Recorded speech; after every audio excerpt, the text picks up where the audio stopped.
Transformimi i hyrjes së qytetit të Shkodrës është një investim i mirëpritur nga qytetarët shkodranë që e cilësojnë të si një ndërhyrje të rëndësishme dhe domosdoshme në infrastrukturën urbane të qytetit të Shkodrës. Për si e mojnë mendon, që të kazuar javë të herë e kanë prish, e kanë gadit. Pesh e kanë marrë me forcë me gadit. Pa kja hymë e Shkodrës. Aja gjë shumë e bukur për të gjënë.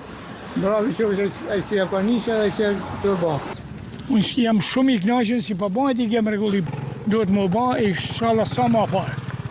Dhe Shkodra i këtë kënaqësi ka i do. Pa diskutim vonë është, po më mirë vonë se kur. Pa diskutueshme, po ku mi çu fëmijët na. Kena me vetëm lokale me fëmijë të ndohanit. Kjo gjëja më mirë që është i bëj, inshallah. E çon deri në fund. Në tonë botën ka parqe, vetëm te na s'ka, është 30 vjet. Pas prishjes së objekteve të cilat pengonin investimin, tashmë ka nisur puna për zbatimin e projektit në një nga pikat më të rëndësishme të qarkullimit dhe identitetit urban.